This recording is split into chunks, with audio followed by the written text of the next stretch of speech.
So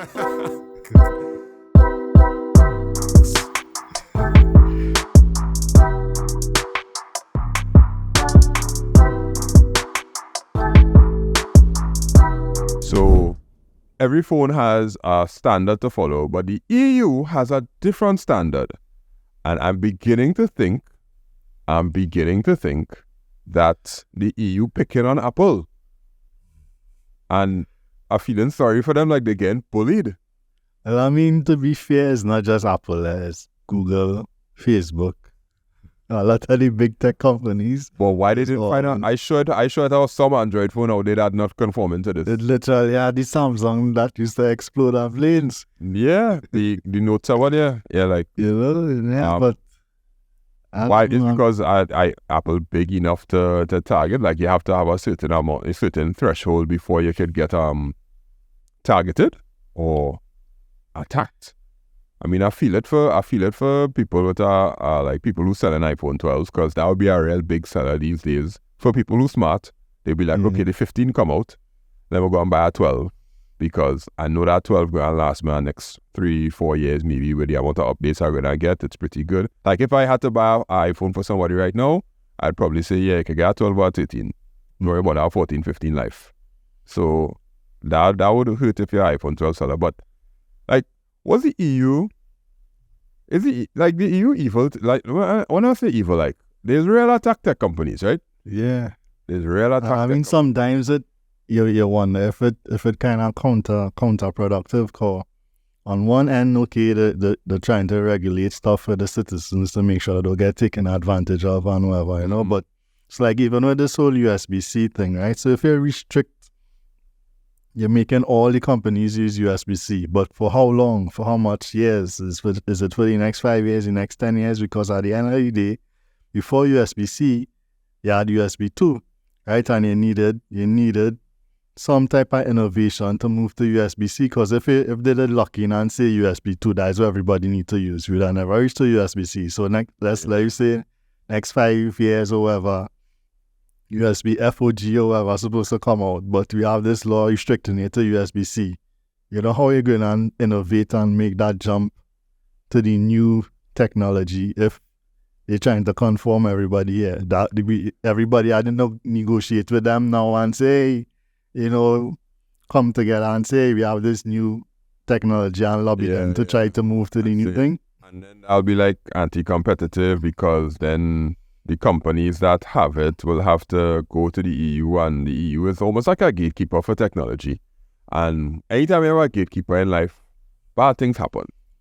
Things happen because you're at their whim and fancy, and you could do whatever you want. But once they say no, you have no way to circumvent that. I think like the EU, if there's one thing I know, that the EU is more up to date with types of technology than, let me say, the US, right? So when you go to the US Congress, they don't know if you tell them something about a USB-C cable, they will be like, a what cable? The one that's plugged into a printer. That's probably the last USB that they know about. But at least when the EU people talking, they just talk from a sense of, at least they have good advisors or some kind of thing like that. And that's good. But in the interest of trying to get a hold of how technology is going on in the world, the EU could take things kind of far, boy. They could take things kind of far, because I remember like the Apple stuff and the Facebook stuff, and GDPR, they basically make the whole world follow GDPR just because they wanted to manage the cookie issue. Yeah. To the point where Google now had to create a new way of doing ads online, not using cookies, because the European Union tell them, well, if all they don't stop this cookie thing, we will basically hijack almost every website in the world that all they use, and tell you how to stop using cookies.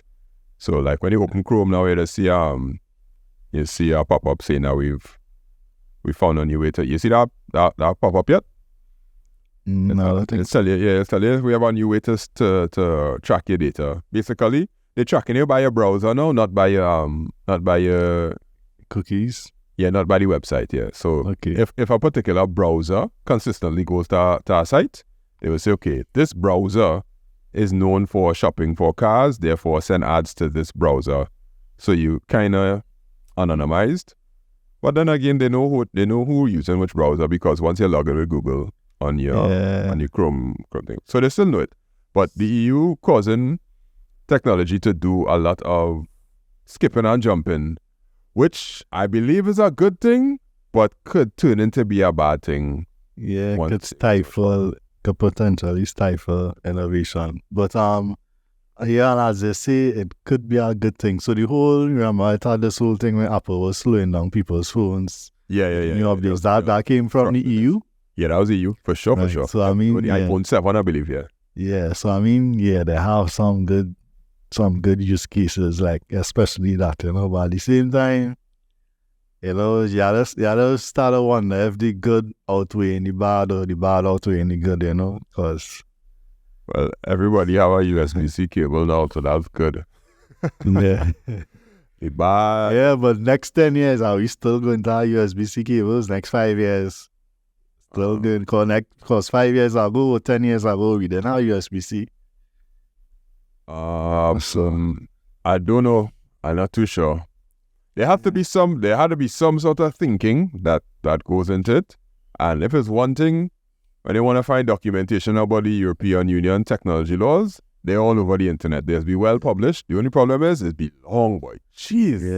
Yeah. So who knows? Maybe it has some type of embargo. It might be for the next 5 years. You need to lock in to USB-C or so. I don't know. Hopefully it's like that. What they'll treat it like another patent, a trademark. Patent, yeah, which is basically for 10 years. Mm-hmm. You could do this before you could create a competitor or some kind of thing. Because I doubt these are tech companies will just agree to it, or I doubt the EU will just have USB-C indefinitely till the end of time, and everybody has to conform to it. What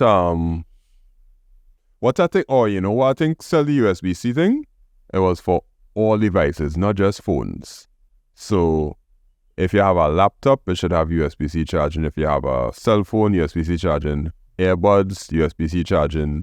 Radio, Bluetooth speaker, everything should have a universal charger. Which is why the AirPods 2, I believe, or 3, whichever one it's on right now. Apple just brought back the magnet chargers.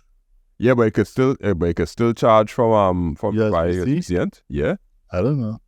Yeah, it could still charge by USB-C if you want to. Like they had the AirPods.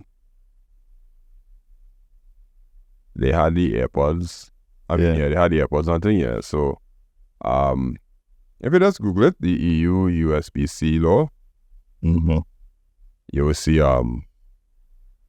it will become mandatory for a whole range of electronic devices, mobile phones, tablets, headphones, anything, and they have a list of things that you should be able to. And I guess you could read that if you want to. Anybody could Google it and you could read the long document they have on it. That was what's it? Commission proposal on the harmonization of laws of the member states relating to making available to the market of radio equipment, 30th of June 2022. That's what you need to read. I read it for you and I just told you that is for all of them, okay? You're welcome. Actually, I read the first few paragraphs and search for particular keywords. You'll read up and see for how long. Yeah, sure that probably has something on that somewhere. Yeah, probably somewhere. I'll put it in the podcast notes.